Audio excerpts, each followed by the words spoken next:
அறிமுகம். எனக்கு காலம் வேகமாக முடிந்து கொண்டிருப்பதால் நான் என் கடந்த காலத்தை அசைபோடுகிறேன். என் பூவுலக வாழ்வுக்கு இன்னும் குறுகிய காலமே உள்ள நிலையில் என் பாலியல் வாழ்க்கை சில ஆண்டுகளுக்கு முன்பே முற்றிலுமாக முடிந்துவிட்டது. என்னிடம் இருப்பது நினைவுகள் மட்டுமே, அதனால் என் எண்ணங்களில் பாலியல் ஆதிக்கம் செலுத்துவதில் ஆச்சரியமில்லை. 70களில் இருக்கும் ஒரு வயோதிகனாக என் நாட்கள் எண்ணப்படுகின்றன என்று மருத்துவர்கள் உறுதி அளித்த நிலையில் நான் என் வாழ்க்கையை திரும்பி பார்ப்பதில் அதிக நேரத்தை செலவிடுகிறேன். நான் செய்தவற்றையும் சாதித்தவற்றையும் நினைவுகூர்கிறேன். நான் செய்திருக்க வேண்டியும் செய்யத் தவறிய காரியங்களுக்காக வருந்துகிறேன். இது ஒரு கணம் கூட அசாதாரணமானது என்று நான் நினைக்கவில்லை. ஆனால் அது உங்களுக்கு நிகழும்போது, குறைந்தபட்சம் ஆரம்பத்தில், அது உங்களை நிலைகுலையச் செய்துவிடுகிறது. தவறாக புரிந்து கொள்ள வேண்டாம். எனது உடனடி மரணத்தை நான் ஏற்றுக்கொண்டு விட்டேன். பெரும்பாலும் அதனுடன் நிம்மதியாக இருக்கிறேன். ஏஞ்சல்ஸ் என்ற பாடல் என் உணர்வுகளை மிகச் சிறப்பாகச் சுருக்கமாக கூறுகிறது என்று நான் நினைக்கிறேன். நான் இறப்பதற்கு பயப்படவில்லை, ஆனால் நான் இன்னும் இறக்க விரும்பவில்லை. இந்த எண்ணங்கள் பொதுவெளியில் வர வேண்டும் என்று நான் ஒருபோதும் திட்டமிடவில்லை. அது என் சொந்த பயன்பாட்டிற்காக நான் எழுதிய சில சிதறிய குறிப்புகள் மட்டுமே. ஒரு வயோதிகனின் உளறல்கள் என்று சொல்லலாம். ஆனால் சம்பந்தப்பட்ட நபர்களில் ஒருவர் அந்த குறிப்புகளை பார்த்தார். மற்றவர்களும் சில சூழ்நிலைகளுடன் தங்களை அடையாளப்படுத்திக் கொள்ளலாம் என்று அவர் நினைத்து அவற்றை ஒரு கதையாக தொகுத்து உங்கள் மன்றத்தில் பதிவிடுமாறு பரிந்துரைத்தார். இந்த தொடர் அதுவரை சென்றால் அதன் விளைவுதான். இது என் நிஜ வாழ்க்கை கதை, ஆனால் என் வயதில் நினைவுகள் மங்கிவிடும். அதனால் சில விவரங்களில் நான் தாராளமாகச் சொல்லியிருக்கலாம்.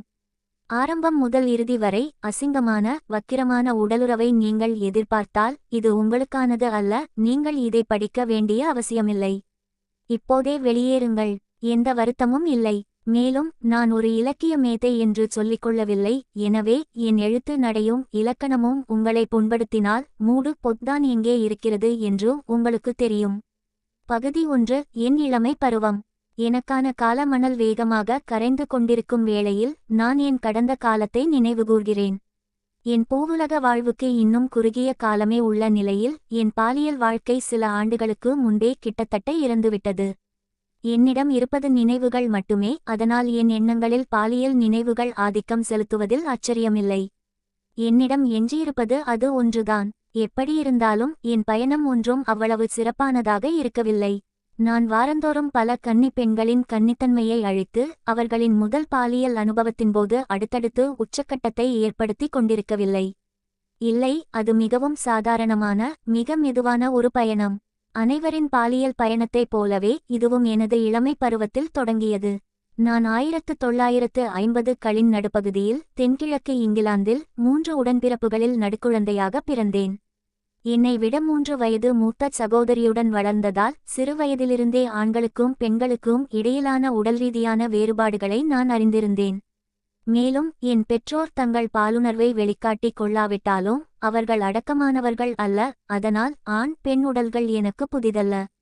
என் தாய்க்கு பெரிய தொங்கும் மார்பகங்களும் அக்கால வழக்கப்படி அடர்த்தியான கருமையான அந்தரங்க மயிரும் இருந்தன. அவ்விரண்டும் என்னை மிகவும் கவர்ந்தன. ஆனால் அக்காலத்தில் அதற்கான காரணம் எனக்கு தெரியவில்லை. அந்த காலத்து பெரும்பாலான குழந்தைகளைப் போலவே ஒருவேளை இன்றும் கூட முதல் பிறப்புறுப்பு தொடர்பு விளையாட்டின் மூலமாகவே ஏற்பட்டது. அவர்களுக்கு மிகவும் பிடித்த விளையாட்டு மருத்துவமனை. நிச்சயமாக அது 20ஆம் நூற்றாண்டு என்பதால் சிறுவர்கள் மட்டுமே மருத்துவர்களாகவும் சிறுமிகள் செவிலியர்களாகவும் இருக்க வேண்டியிருந்தது. ஆனாலும் இருபாலரும் நோயாளிகளாகவும் நடிக்கலாம். அதிர்ஷ்டவசமாக என் சகோதரியால் அவளுடைய பல தோழிகளை விளையாட்டுக்கு அழைத்து வர முடிந்தது. நானும் சிறுவர்களை அழைத்து வந்தேன். விளையாட்டு இல்லமாக ஒதுக்கப்பட்ட ஒரு பெரிய மரத்தோட்ட கொட்டகை ஒரு சரியான மருத்துவ வசதியாக அமைந்தது. கற்பனையான உடைந்த உறுப்புகள் மற்றும் விசித்திரமான நோய்களுக்கு சிகிச்சை அளிப்பது போன்றவற்றுடன் விளையாட்டுகள் மிகவும் அப்பாவித்தனமாக தொடங்கும். இருப்பினும் விஷயங்கள் முன்னேறும்போது தவிர்க்க முடியாமல் மேலும் பல ஆடைகளை கழற்றி பிறப்புறுப்புகளை பரிசோதிக்கவும் தடவி பார்க்கவும் துழாவவும் வேண்டியிருந்தது. இத்தனை வருடங்களுக்குப் பிறகும் கூட ஒரு சிகிச்சையின் போது மூத்த மருத்துவரான நான் ஒரு பரிதாபகரமான நோயாளியின் பெண்ணுறுப்பிலோ அல்லது குதத்திலோ விரைத்த ஆணுறுப்பைச் செருகியது எனக்கு தெளிவாக நினைவிருக்கிறது. மீண்டும் அது ஏன் என்று எனக்கு தெரியவில்லை. அது செய்ய வேண்டிய இயற்கையான விஷயமாக தோன்றியது. முழுமையான ஊடுருவல் நிகழ்ந்ததாக நான் நம்பவில்லை, ஆனால் அது எப்படியும் நன்றாக இருந்தது. விளையாட்டுகளுக்கு இடையில் நானும் என் சகோதரியும் ஒருவருக்கொருவர் நிர்வாணமாகி எங்கள் பரிசோதனைகளையும் ஆய்வுகளையும் தொடர அந்த வாய்ப்பை முழுமையாக பயன்படுத்திக் கொள்வோம். என்னை விட பல வயது மூத்தவளான என் அக்கா முதலில் பக்குவமடைந்தாள். அது எனக்கு மேலும் பல விஷயங்களை கொடுத்தது. வளரும் மார்பகங்கள் மற்றும் ஈரமான யோனி இதழ்களின் உணர்வு இப்போது எங்கள் அனுபவங்களின் ஒரு பகுதியாகிவிட்டது. பின்னர் திடீரென்று இவை அனைத்தும் நின்றுவிட்டன. அக்காவின் முதல் காதலன் களத்தில் தோன்றியிருந்தான். அவளுடைய இன்பங்கள் இப்போது எனக்கு கிடைக்காதவையாகிவிட்டன. அவனுக்கு மட்டுமே பிரத்யேக உரிமைகள் இருந்தன. பின்னோக்கி பார்க்கையில் அது நல்லதுதான். நாங்கள் ஒருவரையொருவர் தொட்டுத் தூண்டுவதை ரசித்தோம். ஒருவேளை உடன்பிறப்புகளுக்கு அது சற்று அதிகமாகவே இருந்திருக்கலாம். விஷயங்கள் எளிதில் கைமீறிப் போய் முழுமையாக முடிந்திருக்கலாம். சிலர் அது ஒரு மோசமான விஷயம் இல்லை என்று சொல்லலாம். எனக்கு அவ்வளவு உறுதியாகத் தெரியவில்லை. ஆனால் அவரவர் விருப்பம் அவரவருக்கு.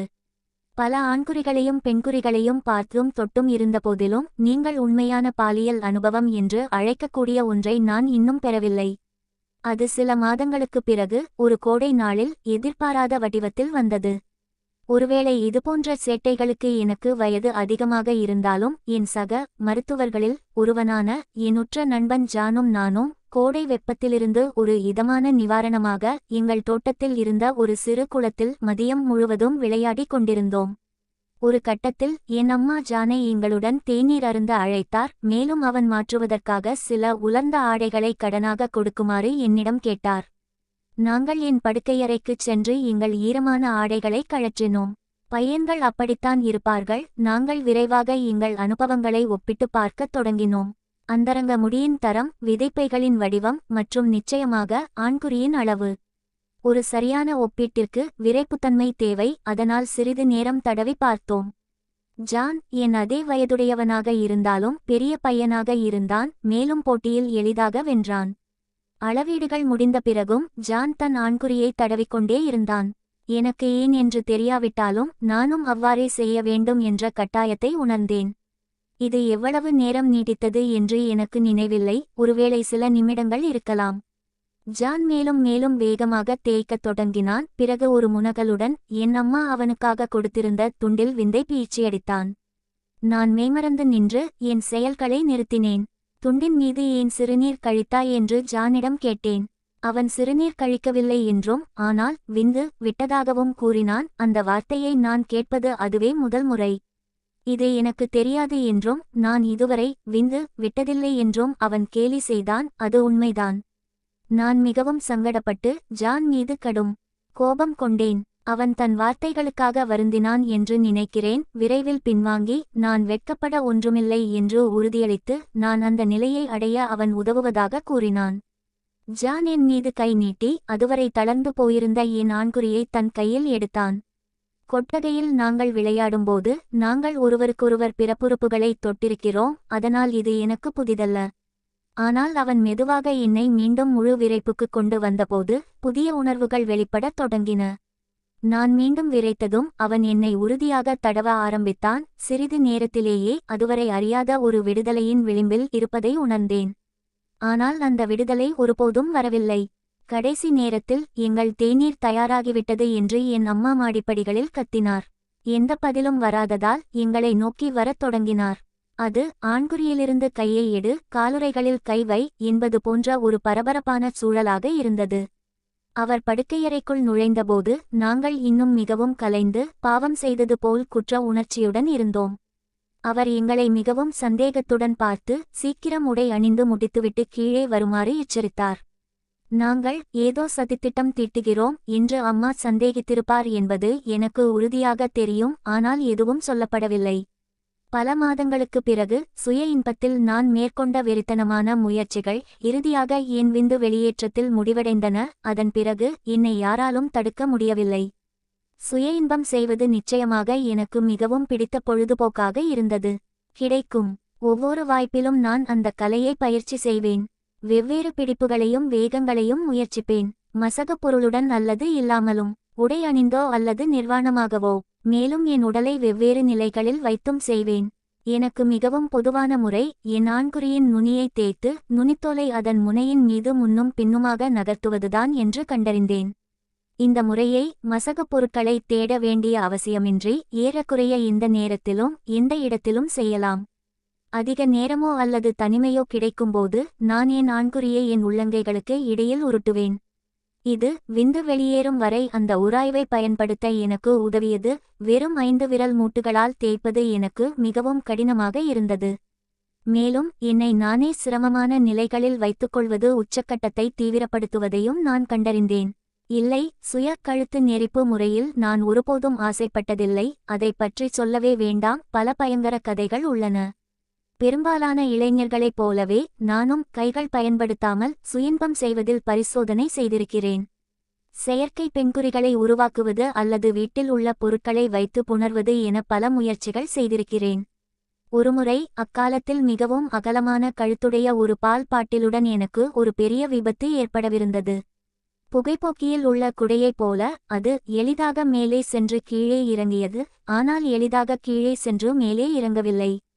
அது ஒரு அற்புதமான உச்சக்கட்டமாக இருந்தது. ஆனால் என் ஆண்குறி மிகவும் கடினமாகவும் பருமனாகவும் ஆகிவிட்டதால் நான் மாட்டிக்கொண்டேன்.